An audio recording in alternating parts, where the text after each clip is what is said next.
Rendons grâce au Seigneur pour sa merveilleuse parole ce matin, qui nous réunit, qui nous édifie, qui nous remplit. J'aimerais d'abord prier, si vous vous permettez. Prier vraiment que le Saint-Esprit ouvre encore notre intelligence et que nos cœurs soient disposés à recevoir la parole du Seigneur ce matin pour nous. Prions. Père, nous te bénissons, Père, au nom de Jésus. Seigneur, tu as dit que l'homme ne vivra pas simplement de pain, mais de toute parole de Dieu, mais de toute parole qui sort de la bouche de Dieu. Seigneur, tu as dit, ô Dieu, que le Saint-Esprit, oui, que tu envoies, il viendra, il vous conduira dans toute la vérité. Laisse que ta parole, ô Dieu, puisse encore édifier ton peuple. Laisse que, Seigneur de gloire, que je ne sois qu'un canal au Père pour arroser ton peuple. Laisse que, Seigneur de gloire, ceux qui ne sont pas là, ô Dieu, même au loin, ô Père, puissent bénéficier, ô Père, de ta grâce, Seigneur, ce matin, Seigneur, par cette, Seigneur, onction, ô Papa, Seigneur, par cette eau, ô Papa, que tu déverses, ô Père, pour abreuver ton peuple, Seigneur de gloire. Que ton nom soit béni, ô Père, que ton nom soit élevé, Père, au nom de Jésus-Christ de Nazareth. Amen. Amen. Alléluia. Amen. Ce matin, bien-aimés dans le Seigneur, j'aimerais que nous partageons la parole du Seigneur. Et beaucoup de choses se bousculent dans mon esprit. Mais ce matin, j'aimerais que nous parlons d'être remplis du Saint-Esprit. D'être remplis du Saint-Esprit. Bien-aimés dans le Seigneur, il y a beaucoup de choses que nous pratiquons et que nous faisons parfois, mais par manque de connaissances aussi, ou bien par manque de révélations de l'Écriture, on fait certaines choses et ce n'est pas poussé par le Saint-Esprit. Il n'y a pas un enfant de Dieu qui peut dire qu'il fait toujours tout ce qu'il fait, il fait toujours correctement, il fait toujours poussé par l'Esprit. Voilà pourquoi un enfant de Dieu doit comprendre le besoin d'être continuellement rempli de l'Esprit. Ce n'est pas au hasard que le Seigneur nous donne cette recommandation par la bouche de Paul, parce que la Bible dit de marcher selon l'Esprit pour accomplir les choses de l'Esprit et pour ne pas accomplir les choses de la chair. La marche selon l'Esprit, ça veut dire que l'Esprit nous accompagne et nous conduit. Ça veut dire qu'il y a un cheminement qui est fait avec l'Esprit. Comme la marche selon la chair, c'est un cheminement avec la chair qui nous conduit quelque part. Or, le défaut que nous avons souvent, c'est que la marche de l'Esprit est parfois prise par des enfants de Dieu comme un acquis.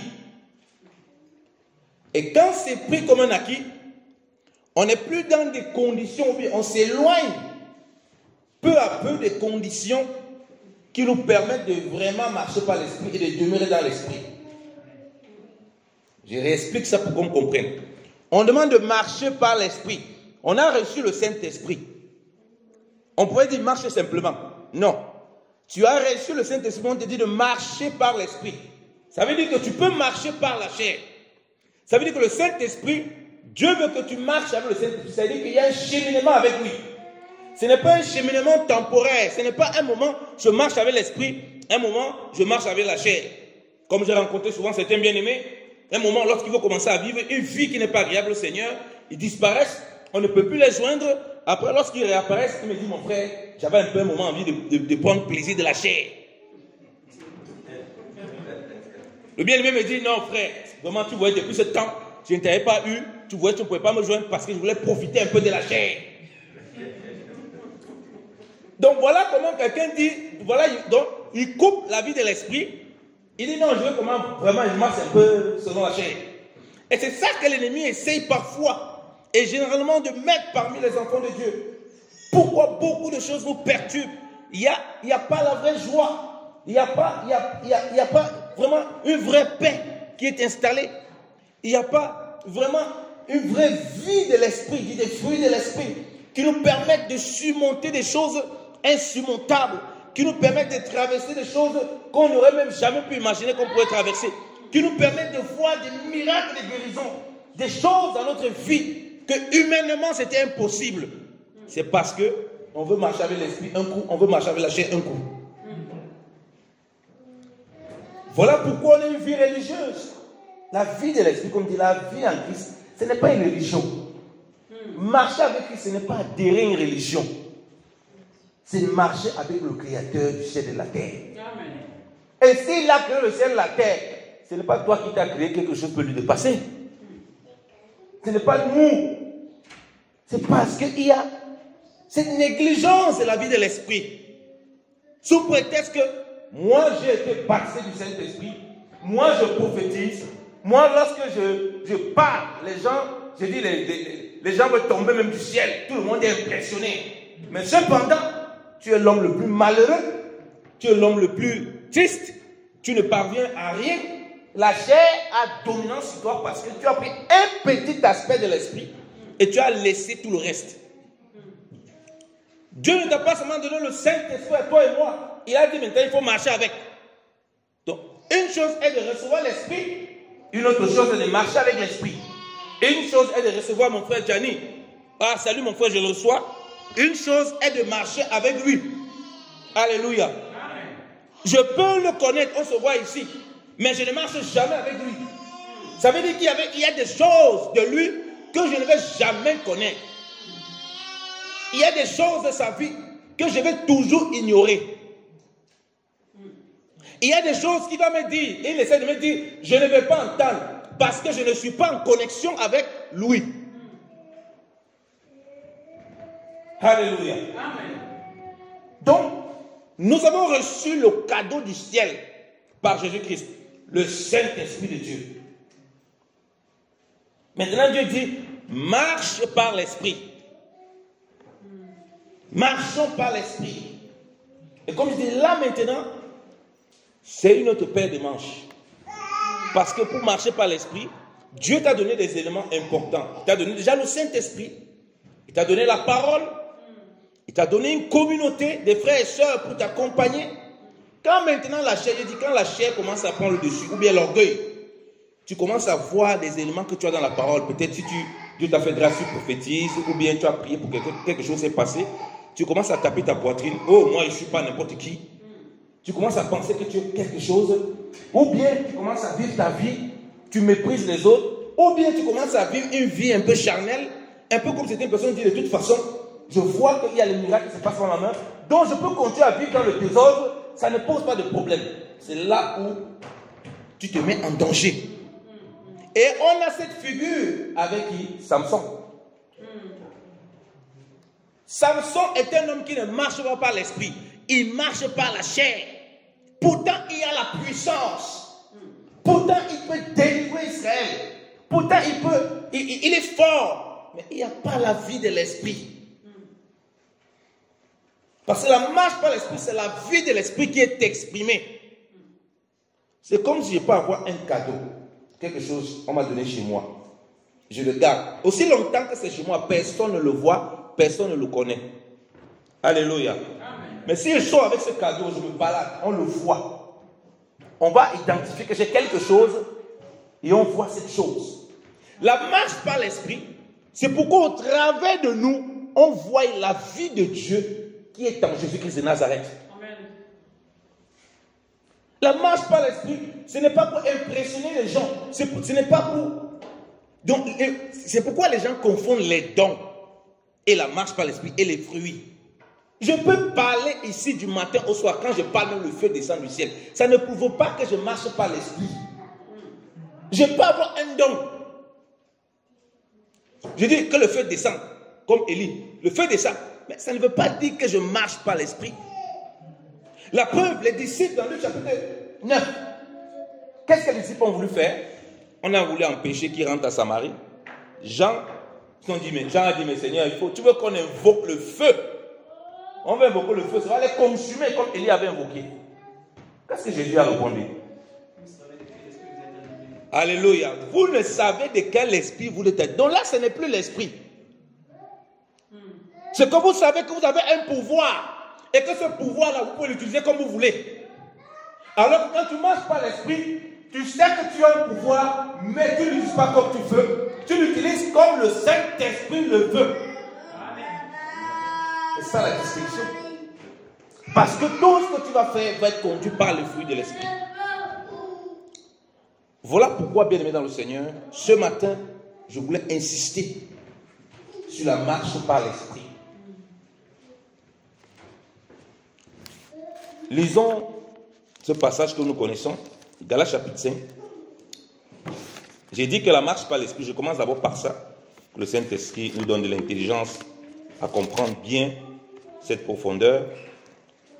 J'ai dit que lorsque nous marchons par l'esprit, la première chose que le Seigneur veut, c'est que la vie de Christ, la vie de l'esprit soit vue au travers de nous.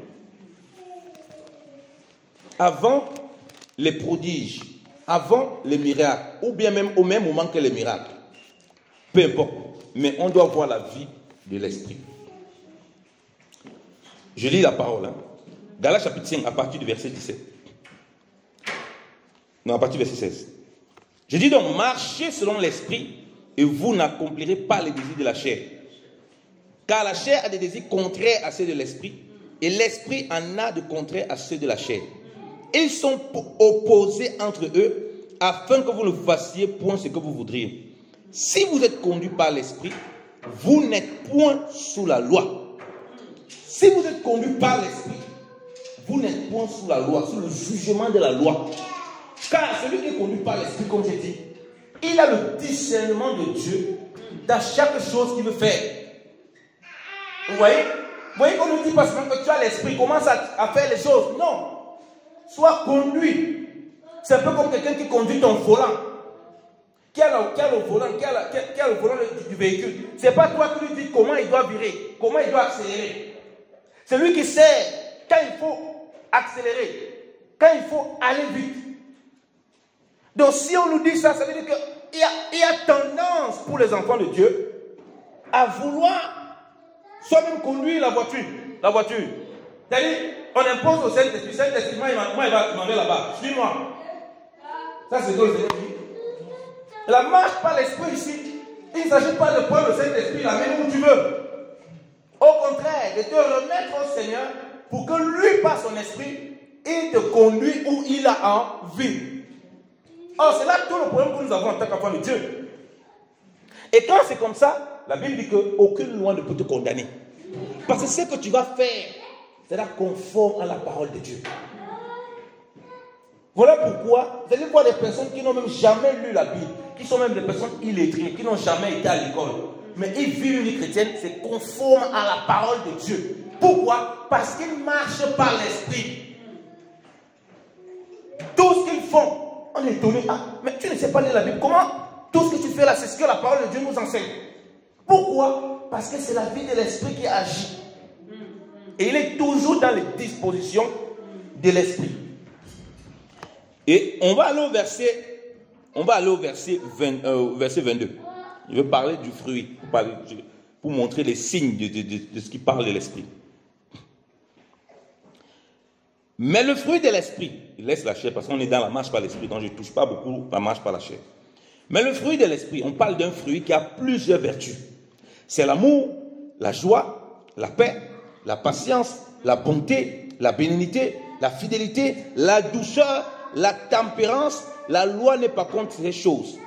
Ceux qui sont en Jésus-Christ ont crucifié la chair avec ses passions et ses désirs.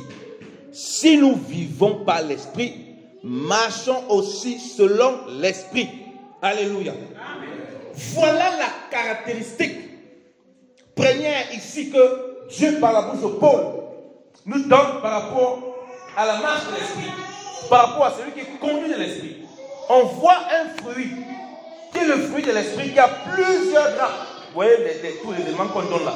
C'est les éléments d'un même fruit qui se dispersent.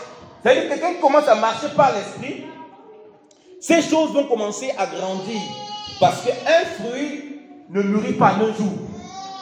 Un fruit ne mûrit pas en un jour. Alléluia. Un fruit prend le temps de mûrir.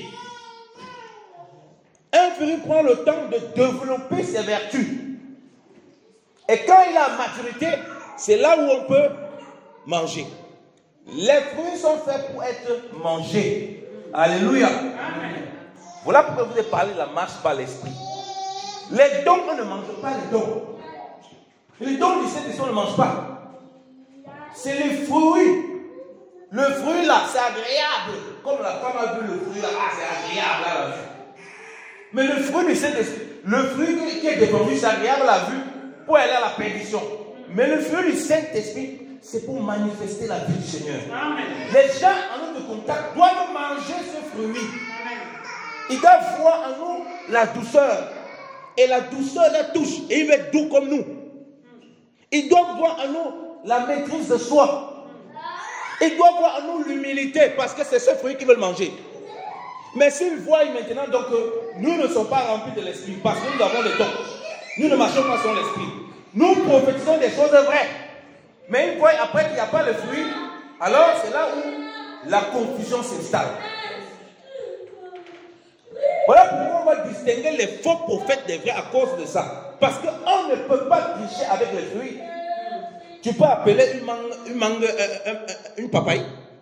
Tu peux confondre, je ne sais pas quoi, le haricot avec la banane. Il n'y a pas moyen de confondre ces choses-là.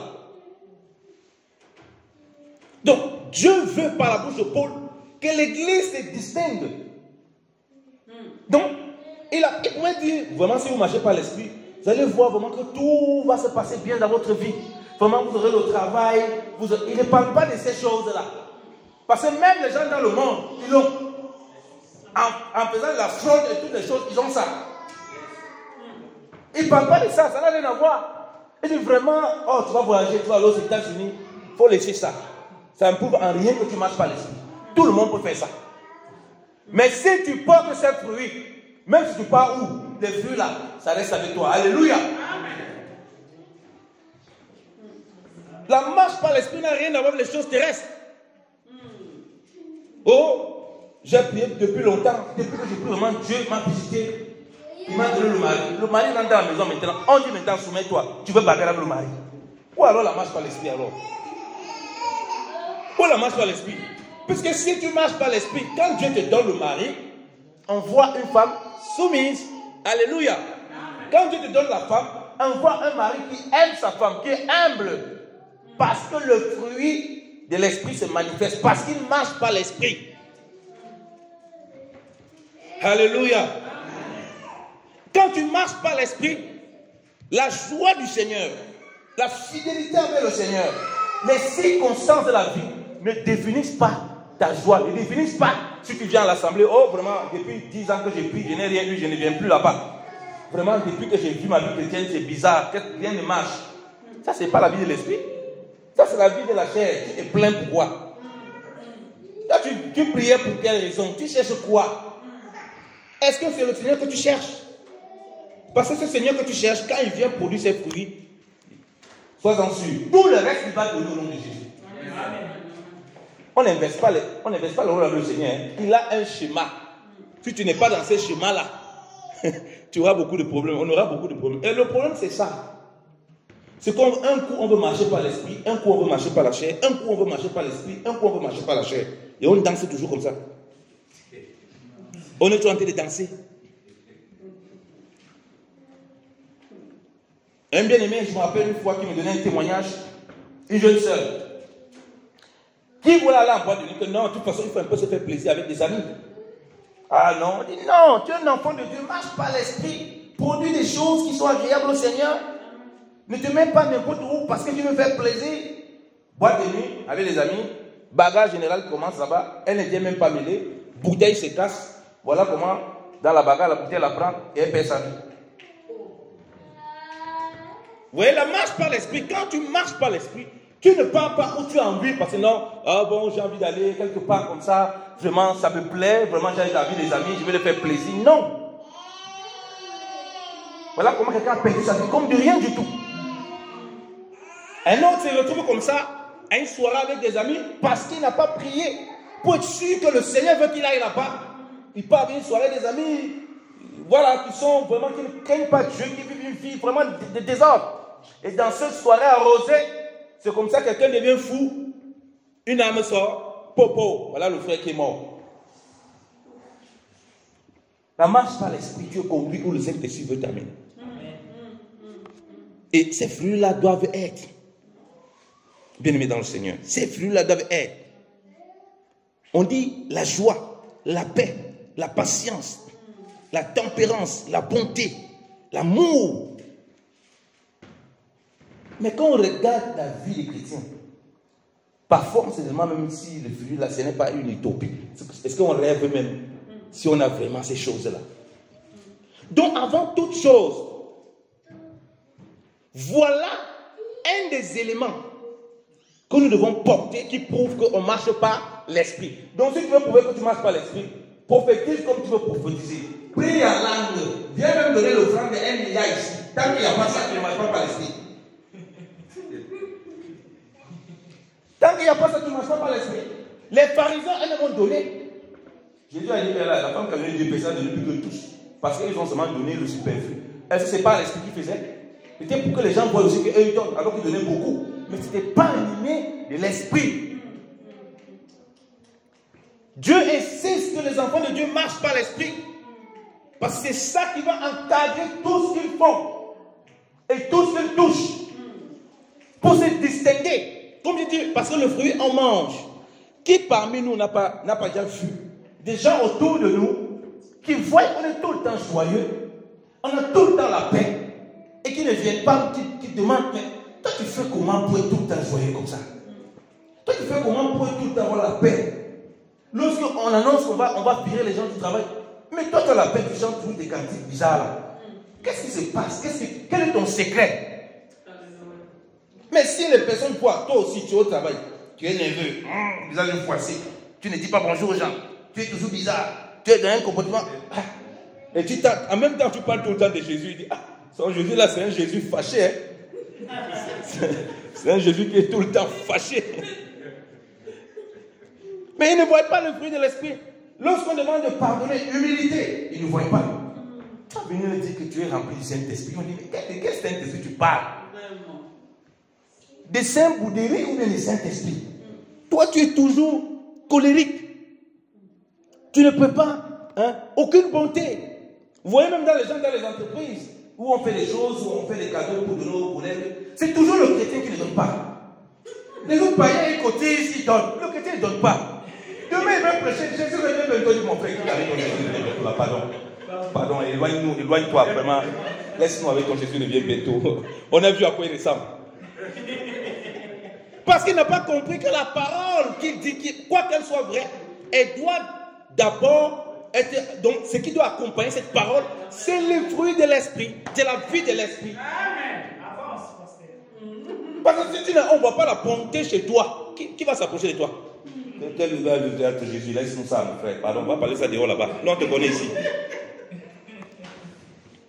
Il y a un frère qui me donnait un témoignage comme ça. Un bien-aimé, un serviteur de Dieu. Oui! Vraiment un frère que j'aime beaucoup. Un serviteur de Dieu. Alors il travaillait au McDo. Et il travaille dans son petit boulot au McDo. Il rencontre un autre frère là-bas. Vous savez que là-bas, c'est interdit de prendre des choses pour rentrer à la maison. À moins que peut-être on vous ait donné l'autorisation, on vous donne. Mais il rencontre ce frère. Le bien-aimé, lui, il vole. Il vole les trucs là pour l'année. Il dit, frère, mais c'est quelle qualité ça? Toi, tu dis que tu es enfant de Dieu, tu voles les choses. Il dit, tout le monde vole ici, pas avec moi aussi, je prends, je pars. Donc, lui, il ne se préoccupe pas du témoignage de Christ, de la vie de l'esprit.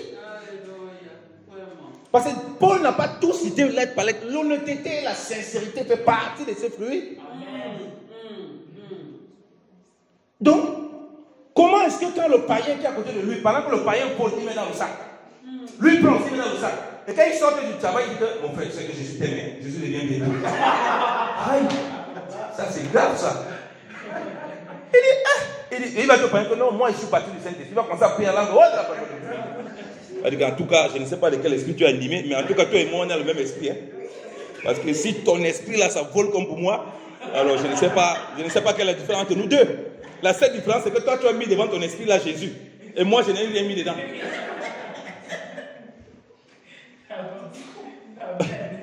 Parce qu'il ne voit pas la vie de l'esprit, la marche par l'esprit.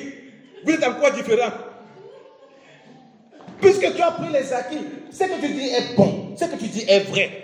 Et même les prières, même les dons que tu as, alléluia, gloire à Dieu, ça va contribuer à l'édification. Mais j'ai dit, on veut manger la vie de l'esprit. Le Seigneur a présenté le Saint-Esprit comme de l'eau. Il dit que si quelqu'un a soif, disons le Jean chapitre 7, si quelqu'un a soif, il vient à moi, des fleuves d'eau vive couleront dans son sein, jusqu'à la vie éternelle. Jean chapitre 7, bien aimé dans le Seigneur.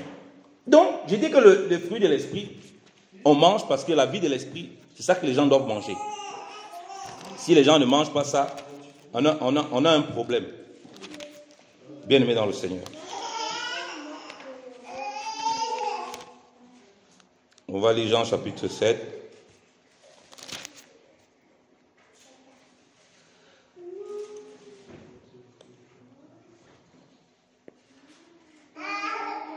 Alors, je vais lire Jean chapitre 7, verset 37.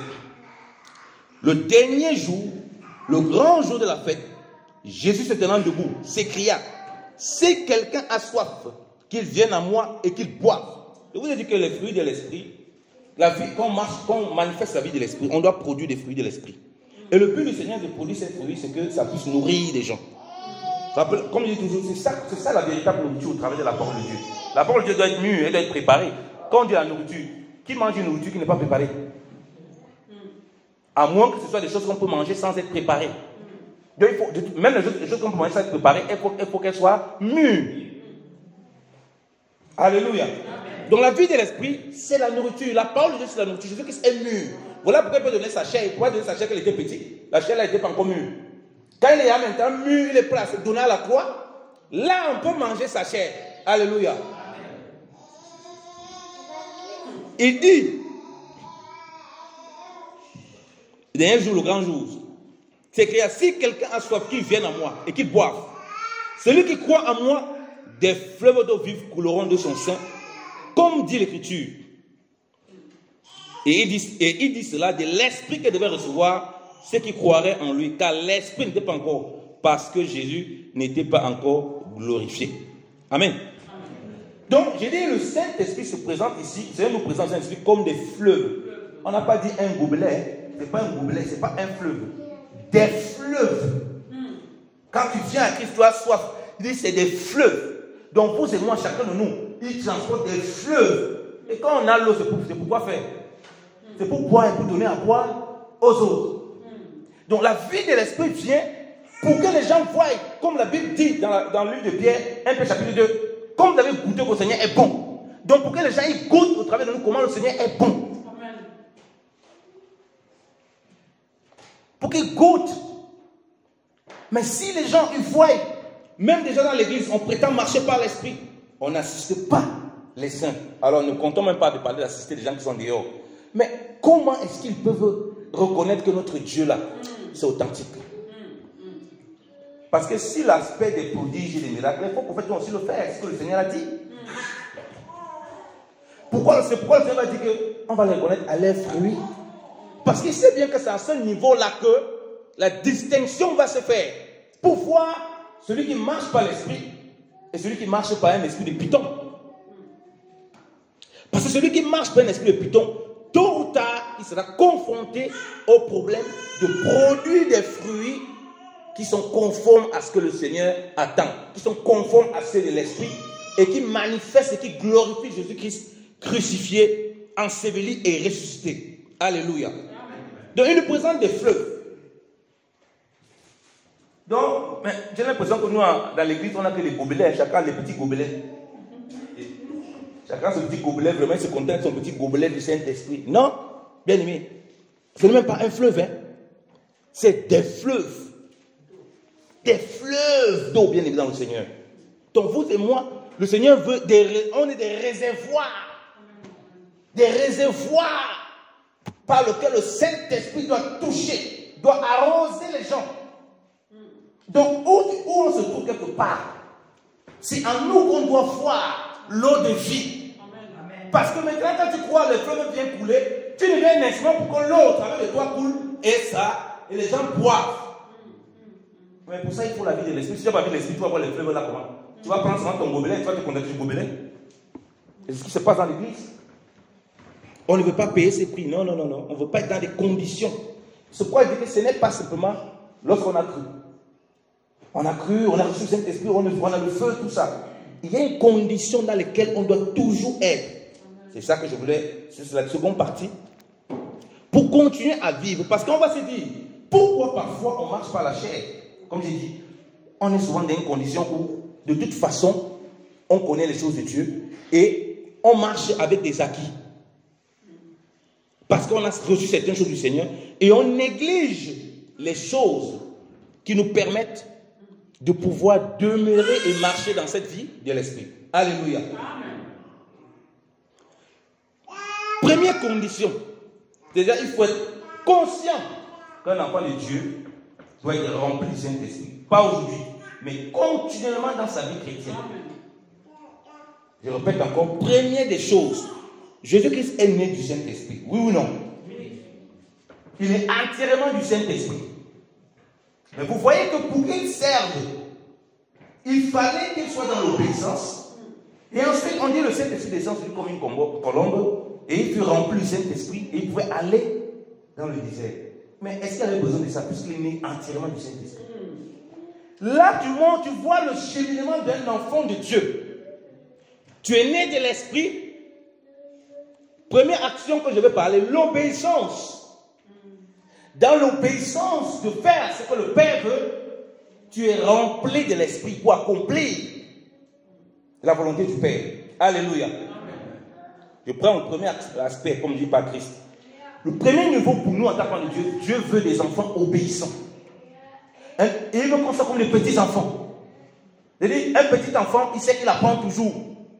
J'ai dit en prélude ici qu'on pense bien qu'on connaît, c'est pour ça qu'on n'est plus comme les petits enfants et on néglige la vie de l'esprit. On peut faire n'importe quoi en se disant que de toute façon, je suis trop fort. J'ai trop de puissance. Il veut qu'on soit comme des petits enfants. Il a montré, Jean-Baptiste est plus petit que lui. Il dit non, il faut accomplir ce qui est juste. Un petit enfant, il finit, on dit, celui-ci est mon fils. Mais il est le fils depuis, non? Est-ce que c'est dans ce moment-là qu'il devient fils? Il montre le cheminement que vous et moi, on doit avoir. L'obéissance, premier niveau. Lisons-le. Lisons cela. Premier niveau, l'obéissance. On doit être obéissant comme des petits enfants.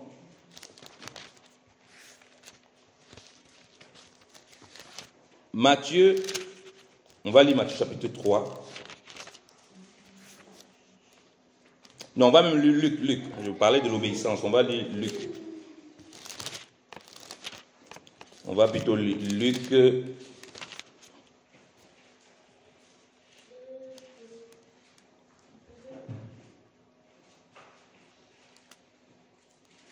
Luc chapitre 2.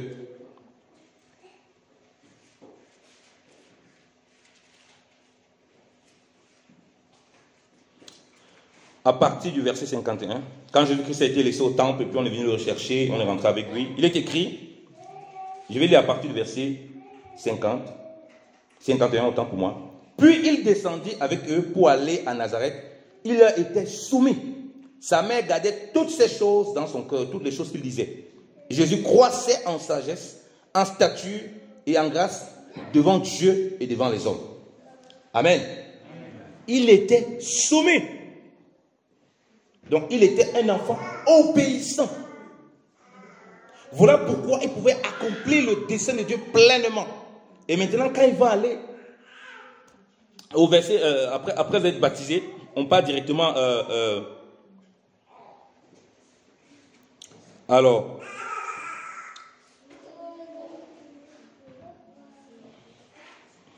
on va aller. On est dans Luc chapitre 3 toujours.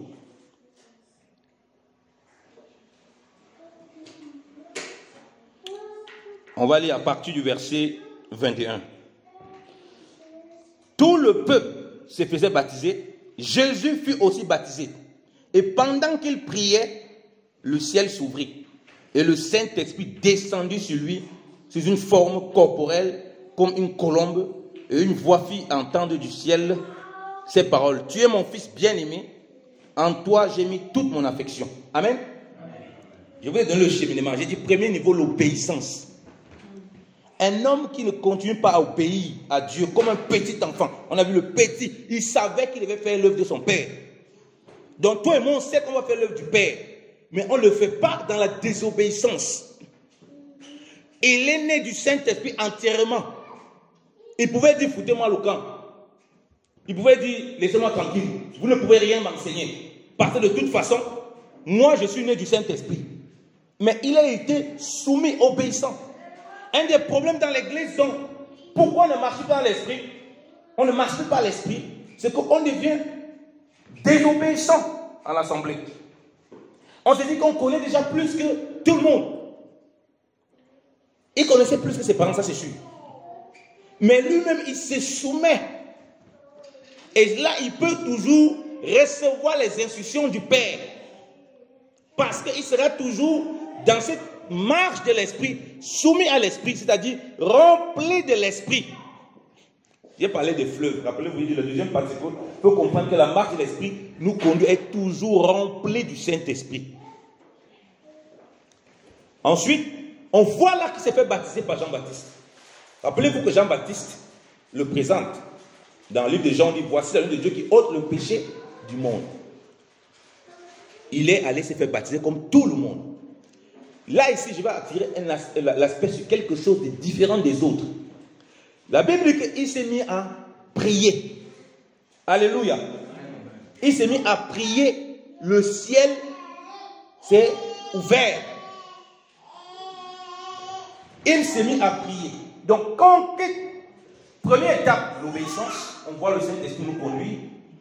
Deuxième étape, la vie de prière. Alléluia. Je répète encore. Jésus-Christ, il n'a pas besoin de tout ça.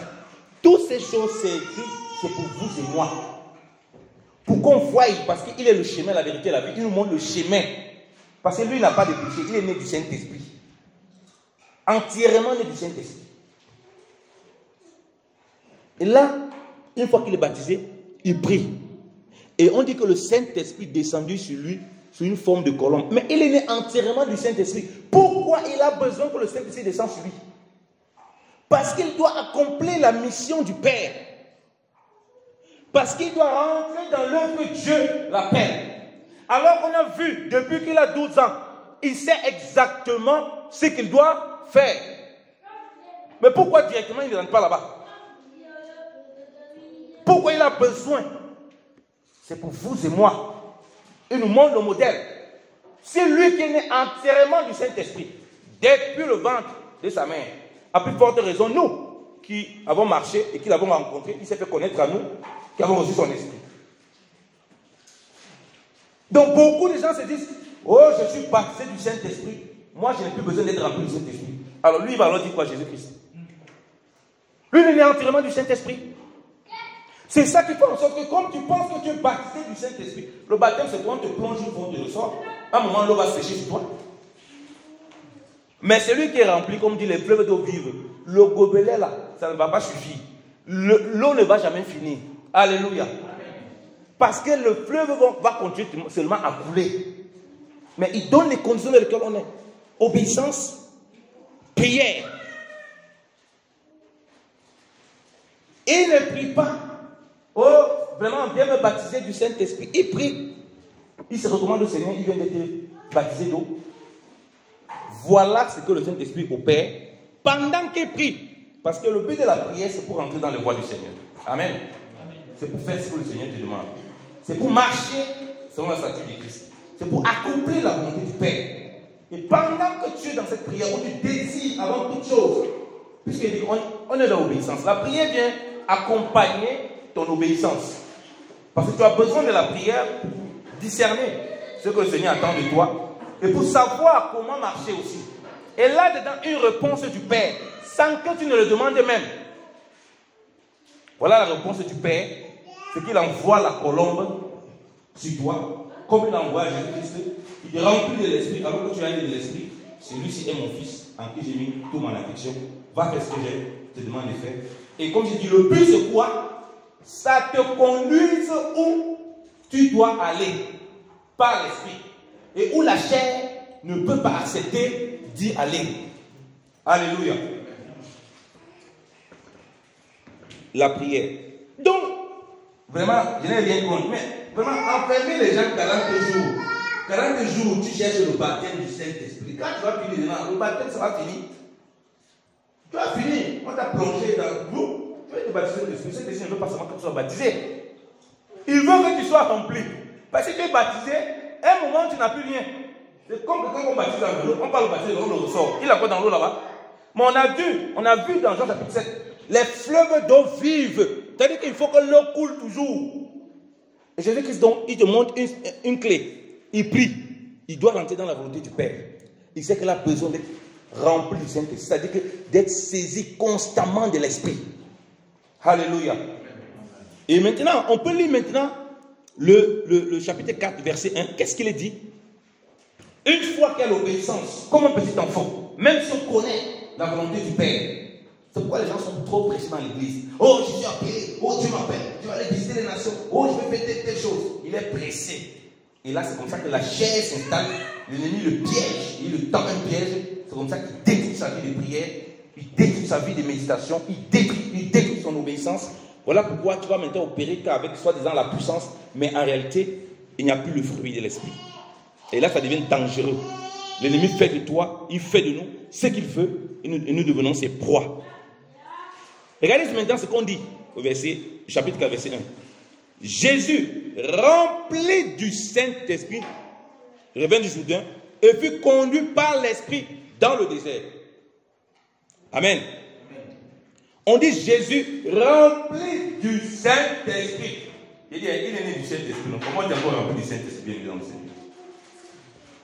Si Jésus-Christ, lui, il a besoin d'être rempli du Saint-Esprit pour aller dans le désert, vous et moi, quoique né de l'Esprit, on a besoin d'être rempli pareillement de l'Esprit pour aller dans le désert. Tu ne peux affronter aucun désert spirituel de ta marche si tu n'es pas rempli du Saint-Esprit. C'est impossible.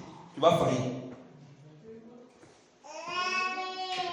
Voilà la différence de la situation d'Adam et de Jésus ici. Adam, il s'est retrouvé dans une situation désertique avec son épouse. L'ennemi est venu, il est rentré. Puisqu'à un moment, il n'y a plus la connexion avec Dieu. C'est quand il n'y a plus la connexion qu'on commence à écouter la voix de l'ennemi. Ce qui a poussé Jésus-Christ dans le désert. Donc il ne pouvait pas faire ça. S'il n'était pas passé d'abord, on voit un enfant soumis, obéissant.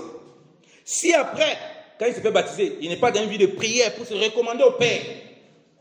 Et on voit le Saint-Esprit maintenant descendre le remplir de façon spécifique. Qui parmi nous peut dire que Jésus n'était pas né du Saint-Esprit? S'il est né du Saint-Esprit, il est né entièrement. Est-ce qu'il y a un moment où il n'est pas rempli? On comprend bien que c'est une phase où tout le temps dans sa marche, il a besoin d'être rempli de l'Esprit. Vous comprenez pourquoi Jésus-Christ avait une vie profonde de prière. La Bible dit dans Luc chapitre 6 qu'il priait toute la nuit parmi ses disciples pour nommer les apôtres. Il a prié toute la nuit. Luc chapitre 6, verset 12. Il a prié toute la nuit. Et puis il a désigné certains apôtres. Il avait une vie de prière profonde. Donc pour être rempli du Saint-Esprit, tu peux demander au Saint-Esprit de remplir du Saint-Esprit. Ça, il n'y a pas de problème. Mais le truc, c'est qu'il faut comprendre que dans la prière, tu dois désirer tout le temps d'accomplir la volonté du Père.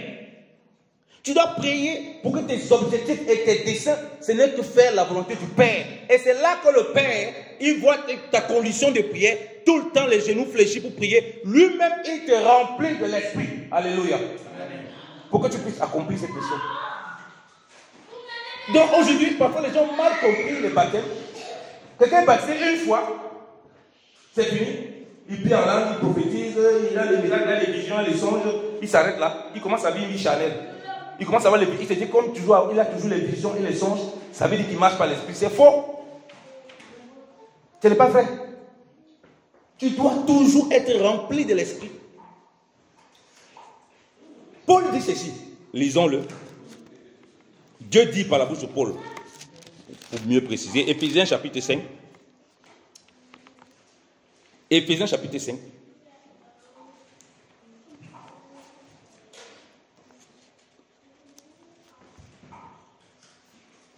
Verset 18.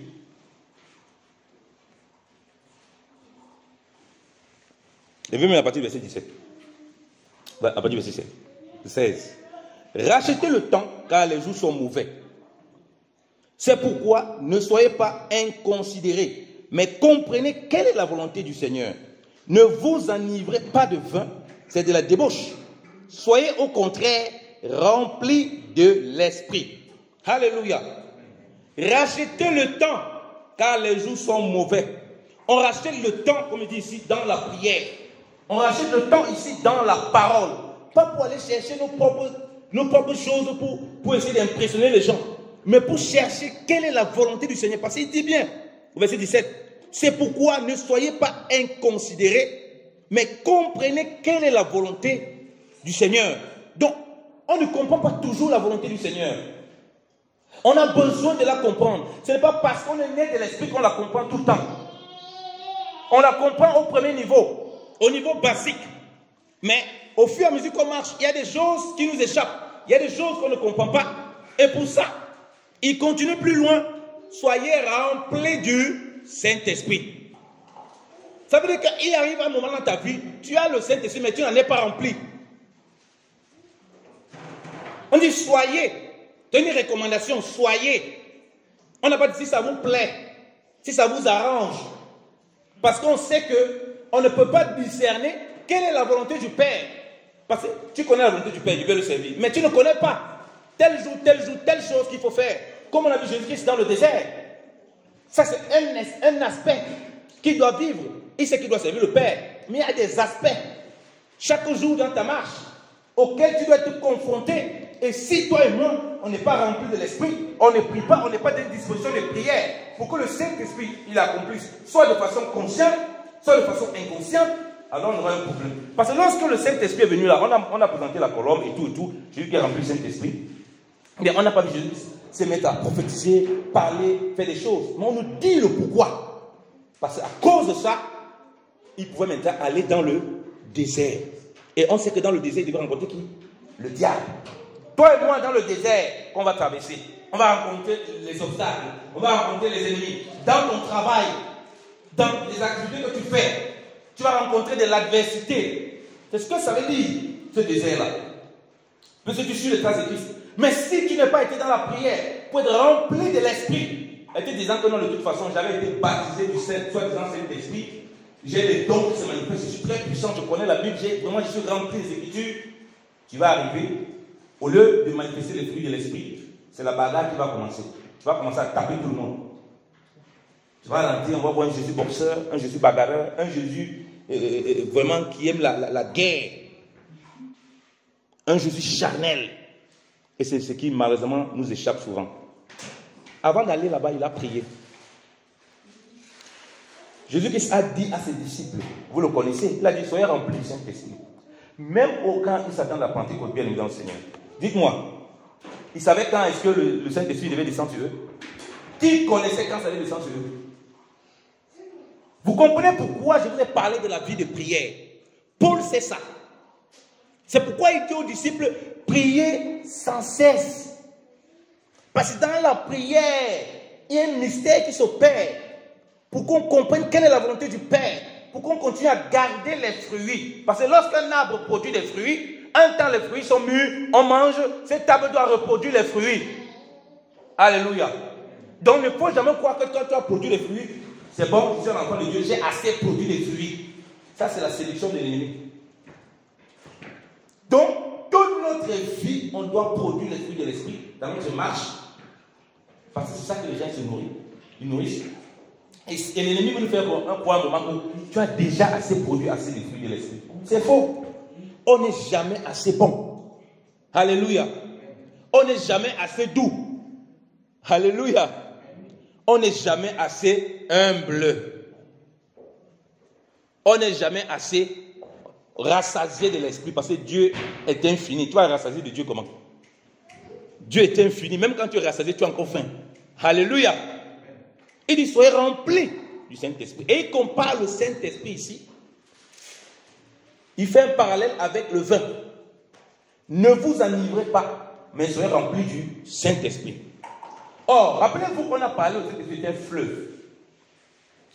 Des fleuves qui coulent. Là, quand quelqu'un est rempli du vin charnel, qu'est-ce qui se passe? Vous le savez tous. Il dit les choses qu'il n'a pas envie de dire. Que lui-même, sans le vin, il n'aurait pas dit ça. Il part dans les attitudes, non? Il va aller à droite, son pied pas plutôt à gauche. On met le parallèle le Saint-Esprit. quand on est rempli du Saint-Esprit, on est comme quelqu'un qui est enivré, mais sur le plan spirituel. C'est-à-dire que c'est le Saint-Esprit qui décide maintenant où on part. On veut aller à gauche, le Saint-Esprit nous pousse à on part. Quand on obéit, c'est loin, on part. On ne peut même pas lutter. Vous comprenez maintenant pourquoi on ose Canaan. Jésus-Christ a pris l'eau. L'eau est devenue le vin. On va le lire. On va lire ça. Jean chapitre 2. Je vais m'arrêter là parce que le temps avance tellement. Jean chapitre 2. Parlons des noces de Canaan. Qui est une figure de l'église. Une figure très profonde de l'église. Je vais prendre plusieurs aspects. Il y a plusieurs tiroirs qu'on peut étaler dessus. Mais je vais prendre le tiroir vraiment, comme je dis, du vin par rapport à l'esprit. Parce qu'on a dit, il n'est pas s'enivrer du vin, mais d'être rempli du Saint-Esprit. Et on voit qu'à la Pentecôte, l'église, les frères étaient remplis du Saint-Esprit. C'est poussé par le fait qu'ils étaient remplis du Saint-Esprit que Pierre a parlé. Et en foi, ce n'était pas seulement une foi. Dans Actes chapitre 4, on dit encore qu'ils ont prié pour apporter l'évangile et qu'il y ait des miracles qui se passent, des prodiges. La Bible, l'Écriture nous dit que le lieu encore a tremblé, il s'était encore rempli du Saint-Esprit. Donc on voit que constamment les gens sont remplis du Saint-Esprit. Ce ne veut pas dire qu'ils n'ont pas le Saint-Esprit. C'est un revêtement que Dieu donne continuellement à ses enfants. Lorsqu'ils sont dans une vie de prière, regardez toutes les fois, à la Pentecôte, ils étaient en prière. Dans le chapitre 4, après qu'on ait fouetté les apôtres, tout ça, ils étaient en prière. Jésus-Christ lui-même, après le baptême, c'est que certaines personnes oublient ce qu'on a Bible dit qu'il priait. Il a prié, on a vu la colombe. Mais vous et moi, nous on ne prie pas. On n'a pas de vie de prière. On veut quand même toujours être rempli du Saint-Esprit. C'est quand même bizarre, hein? Donc, Jean chapitre 2. Je vais lire les noces de Canaan. Je vais prendre la part de l'enivrement du Saint-Esprit. 3 jours après, il eut des noces à Canaan en Galilée. La mère de Jésus était là. Et Jésus fut aussi invité aux noces avec ses disciples. Le vin ayant manqué, la mère de Jésus lui dit, ils n'ont plus de vin. Ça, c'est le vin du monde. Le vin du monde va manquer. Et on a besoin des gens qui... On a besoin de personnes remplies d'un vrai vin, bien aimé dans le Seigneur. On dit, il n'y a plus le vin. J'ai commencé à parler de ça parce que ça manquait de m'exciter. À partir du verset 4, Jésus lui répondit, femme, qu'y a-t-il entre moi et toi? Mon heure n'est pas encore venue. Sa mère dit au serviteur, faites ce qu'il vous dira parce que son heure va arriver. Faites ce qu'il vous dira. Or, il y avait là 6 vases de pierre destinés aux purifications des Juifs et contenant chacun d'eux 3 mesures. Jésus leur dit, remplissez d'eau ces vases. Et il le remplit d'eau jusqu'au bord. Puis maintenant, leur dit-il, et portez-en à l'ordonnateur du repas. Et ils emportèrent.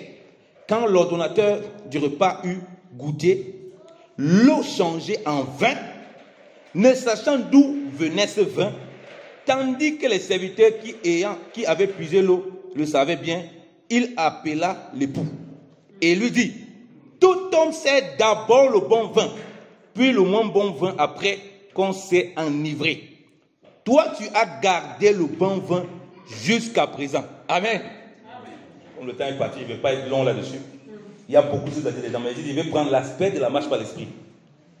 Bien aimé, j'aime souvent le dire, Jésus-Christ ne vient pas rendre les gens dans les mariages sous. Dire que Jésus-Christ a multiplié le vin, que les gens sous là, c'est faux. Il a attendu que les gens avaient bu, donc ils étaient assis, personne ne pouvait plus boire ce qu'il avait donné. Donc il ne peut pas, Jésus-Christ ne vient pas rendre les gens dans les fêtes sous. C'est pas vrai. Son vin là ne vient pas rendre les gens sous. Alléluia. Parce que les gens étaient assis. Donc il a amené un vin. Regardez, ça c'est la figure du monde. Les gens sont venus, ils sont à une fête. Le maître lui-même est à la fête. Rappelez-vous, Jésus-Christ est venu dans le monde pour donner la vie. Ok? Je vous ai pris le parallèle avec le vin là-bas. Ok? Ce sont les vases de purification qui ont été pris, mis à part. Vous et moi, nous sommes ces vases mis à part par le Seigneur, qui sont remplis d'eau, remplis de l'esprit. Celui qui vient à Christ, il reçoit le fleuve d'eau vive. Et chacun a sa mesure. Donc ne regardez pas ici 2 mesures, 3 mesures. Le plus important, c'est que tous les vases sont remplis. Alléluia. Et quand les gens sont dans l'enivrement, c'est où nous devons apporter le bon vin. Le vin de l'esprit, le vin de la crainte de Dieu. Le vin de la vie éternelle. Le vin qui ne saoule pas. Ceux qui devaient boire seulement, c'est les gens qui devaient être lucides. Donc, on comprend donc que le maître et les autres, c'est ceux qui reçoivent la parole et ils sont lucides. Ben, le vin là, on ne titube pas. Ceux qui pouvaient goûter, boire, ils étaient encore lucides. Ceux qui reçoivent la vie. Alléluia. Amen.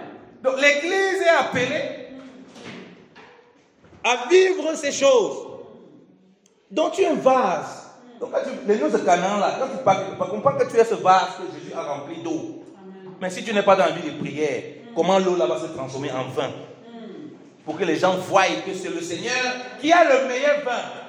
Et qui goûte que ça c'est le Saint-Esprit. Parce qu'ils vont goûter ce vin. Ça ne serait pas comme le vin du monde. Le vin qu'ils goûtent, c'est le vin de l'esprit. On cherche l'époux. Que non, viens nous expliquer ton histoire ici. Les autres vins, on n'a pas cherché l'époux. Hein. Ça, on sait que tout le monde s'enivre comme ça. Viens nous ton histoire ici. C'est quel vin de qualité? Les gens vont goûter une qualité supérieure. Ils disent que ça, c'est un autre vin. Mais qui sont nous avec ce vin? Et ça, c'est le vin de l'esprit bien dans le Seigneur. Voilà où le Seigneur veut nous amener. Mais le vin là ne pouvait pas être si les vases n'étaient pas remplis d'eau. Soyons remplis du Saint-Esprit. Afin que les gens goûtent au travers de nous le vrai vin. Le bon vin. Le vin qu'on boit, on devient trop lucide. On devient encore plus lucide. Le vin de l'Esprit. Le vin qui nous permet de produire les fruits de l'Esprit. Le vin qui nous permet de révéler Christ et de glorifier Christ. Le vin qui nous permet de vivre la crucifixion de la chair et de glorifier le Seigneur dans tout ce que nous faisons. Que le Seigneur vous bénisse abondamment. Au nom de Jésus-Christ de Nazareth. Amen.